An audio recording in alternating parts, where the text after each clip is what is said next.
Hi guys! Welcome again to my YouTube channel.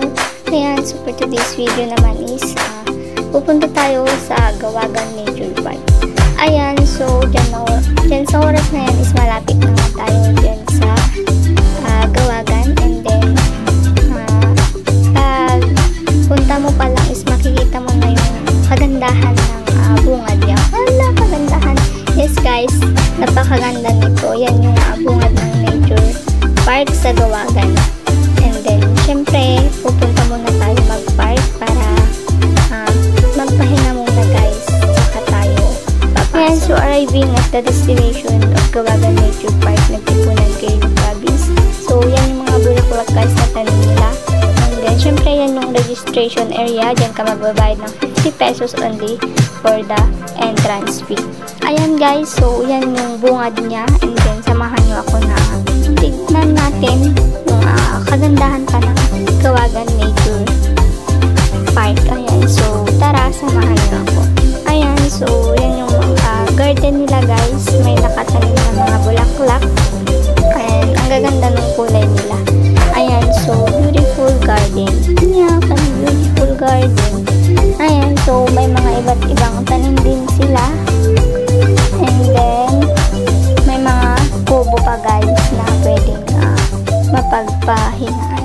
Ayan, so dyan, pasok na tayo guys kasi sa bungad pa lang yun. Ayan, so Obeyan, Obeyan Edeteng. Ayan, so simulan natin pumasok guys. Ayan, so nag-blur pa. Hala, nag-blur. Ayan, so unang-unang makikita natin is may kubo-kubo siya dyan sa gilid guys. And then ang ganda ng daanan niya.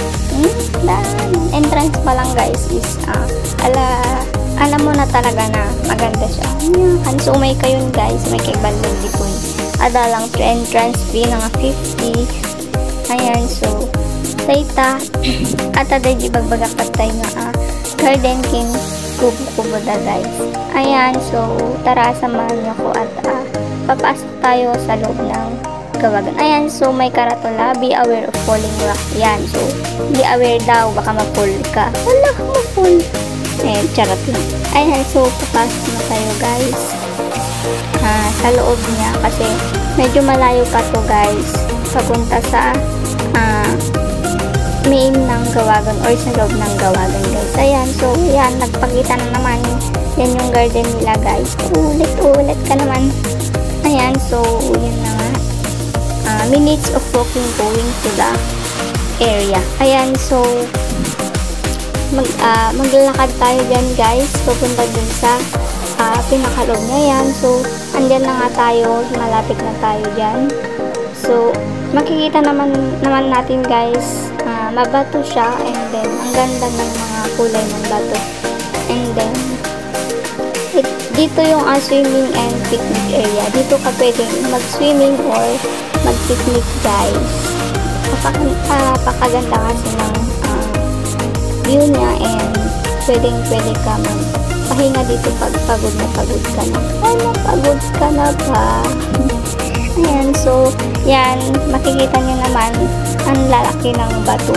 Ang lalaki ng bato. Ayan, so ang ganda ng kulay ng tubig nila, and then malamig ito guys, malamig sa katawan. Malamig sa katawan. Ayan, so ang ganda ng agos ng tubig guys, and then ba't nagkukulay green? Kamay serena. Serena. Ayan guys, so ang ganda niya. And then yan, so water is clear and good for swimming. Yakan, water is good for swimming daw. Ayan guys, so makita yung mo iti kinabintas na iti Gawagan. Data, sige video, bantay video. Ayan, so ata view na guys. Makita yung mo. So yun lang yung pinuntahan natin guys kasi medyo hapon na, malayo pa sa Madela na uuwian natin. Ayan, so dyan is uuwi na tayo guys. Uuwi na tayo sa ating probinsya. Probinsya. Ayan, so yun lang. Thank you for watching, and then don't forget to subscribe and like. Ay, baliktad. Don't forget to like and subscribe, guys. Ayan, so God bless. Thank you.